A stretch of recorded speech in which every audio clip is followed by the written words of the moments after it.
رسم و رواج میں اس وقت تک قباحت نہیں ہے جب تک اس میں شریعت کی کوئی مخالفت نہ پائی جائے. جہاں پہ مخالفت پائی گئی وہ چیز حرام ہو جائے گی.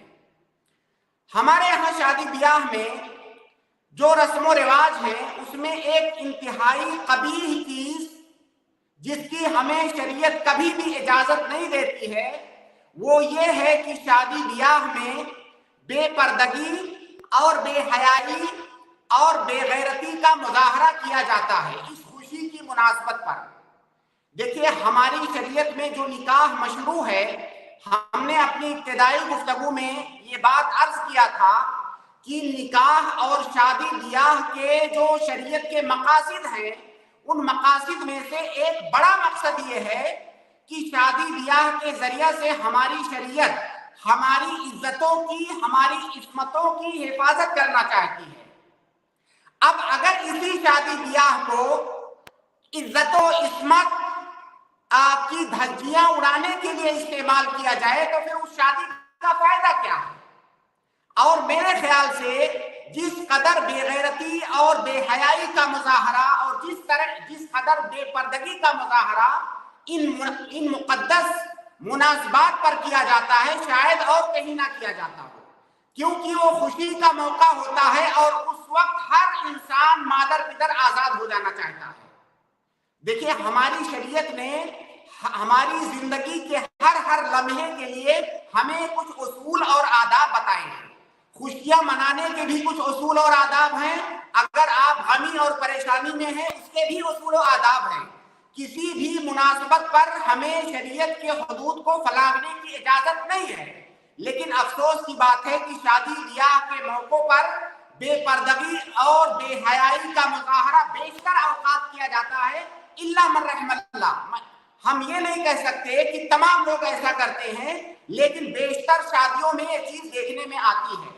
تو یہ خوشی کا موقع ہے، ایسا نہ ہو کہ اس خوشی کے موقع پر ہم اس خوشی کے موقع کو اپنے لیے گناہوں کے کمانے کا ذریعہ بنا لیں. جو پردے کا حکم ہماری شریعت کے اندر ہے وہ پردے کا حکم تمام حالات میں ہے، یہاں تک کہ جب عورت کی وفات ہو جائے، عورت مردہ ہے، اس حالت میں بھی اس کو پردہ کروانا ہے.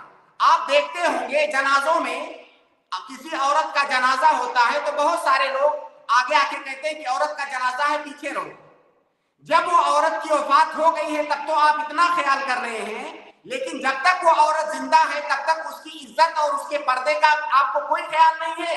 اور خاص طور سے اس طرح کے خوشی کے مناسبات پر جس کا تعلق خالص دین سے ہے.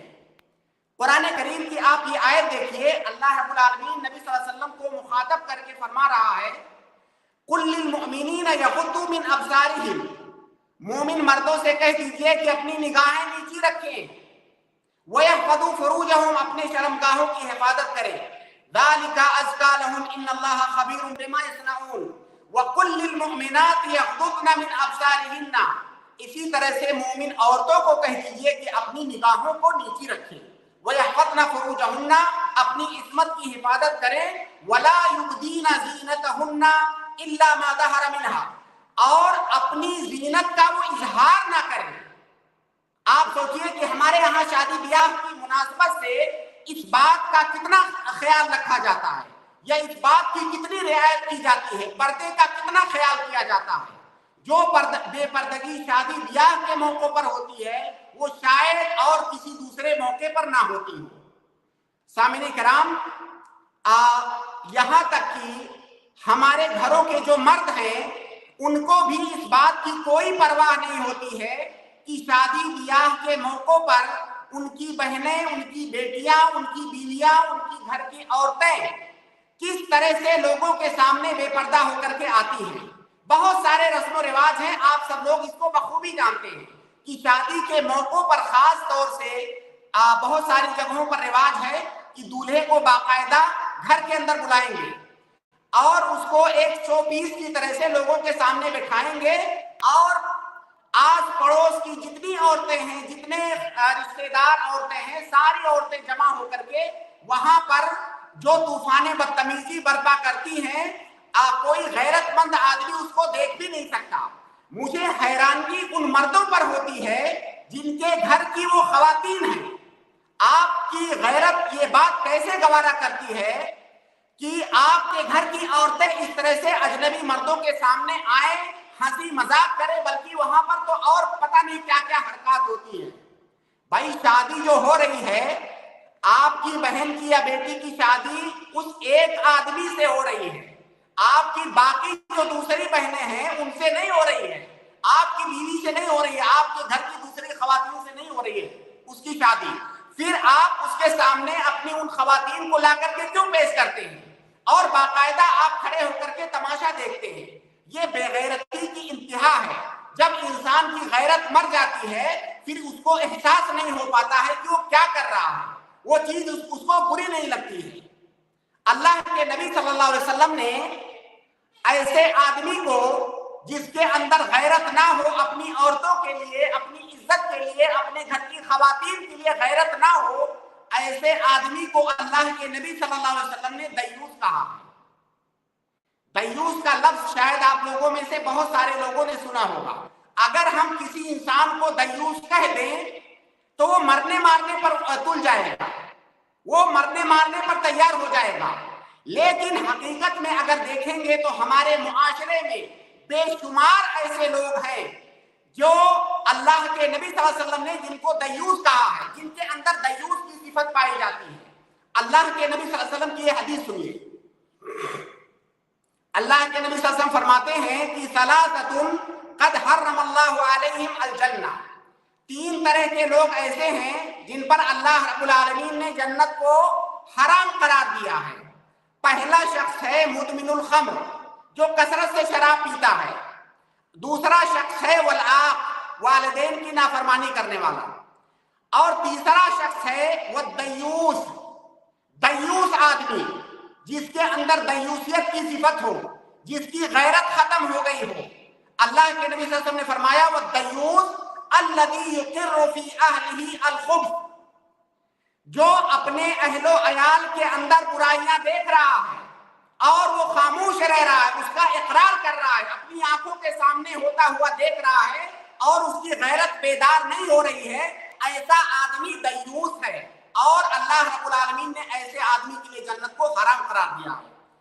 دوسری ایک حدیث ہے کہ ثلاثۃ لا يدخلون الجنہ, 3 طرح کے لوگ جنت میں داخل نہیں ہوں گے ابداً, کبھی بھی. الدیوس, پہلا شخص ہے دیوس. دوسرا شخص ہے والرجلہ من النساء, وہ عورتیں جو مردوں کی مشابہت اختیار کرتی ہیں تو عورتیں ہیں لیکن ان کے اندر مردانگی والی صفتیں پائی جاتی ہیں, وہ عورتیں بھی جنت کے اندر داخل نہیں ہوں گی. ومدمن الخمر, اور شراب پینے والا. تو صحابہ کرام نے پوچھا کہ یا رسول اللہ اما مدمن الخمر فقد عرفناہ, جو آدمی شرابی ہے اس کو تو ہم جانتے ہیں, فمت دیوس, یہ دیوس کیا ہوتا ہے؟ تو اللہ کے نبی صلی اللہ علیہ وسلم نے فرمایا الذی لا یبالی من دخل علی اہلہ, جس کو اس بات کی پرواہ نہیں ہوتی ہے کہ اس کے گھر کی عورتوں کے پاس کون آتا جاتا ہے, ان کو کون دیکھتا ہے, وہ عورتیں کس کے پاس جاتی ہیں, کس کے سامنے بے پردہ ہوتی ہیں, اسے اس بات کی پرواہ نہیں ہوتی ہے, ایسا آدمی دیوس ہے. اب اس حدیث کی روشنی میں آپ دیکھیے کہ شادی بیاہ کی مناسبت میں اس دیوسیت کا مظاہرہ کس قدر ہوتا ہے. ایسا آدمی دیوس ہے جو اپنی بہن بیٹیوں کی عزت کا جسے خیال نہیں ہے. دیکھیے عزت صرف یہ نہیں ہے کہ آپ اس کو جو ہے گھر کے اندر بند رکھتے ہیں, لیکن جب کوئی مناسبت آتی ہے لوگوں کے سامنے پیش کر دیتے ہیں, یہ غیرت نہیں ہے. علامہ ابن تیمیہ فرماتے ہیں دیوس کی تعریف کرتے ہوئے, وہ کہتے ہیں کہ الدیوس الذی لا غیرت لہ, جس کے اندر غیرت کا فقدان ہو, ایسا آدمی دیوس ہے. حافظ ابن حجر الہیثمی ایک بہت بڑے عالم ہیں, وہ فرماتے ہیں کہ الدیوس الذی لا غیرت لہ علی اہل بیتہ, اپنے گھر کی عورتوں کے سلسلے میں جس کے اندر غیرت نہ ہو, ایسا آدمی دیوس ہے. اب آپ سوچئے کہ ہمارے یہاں ہر آدمی اپنے یہاں کی صورتحال کو بہتر جانتا ہے,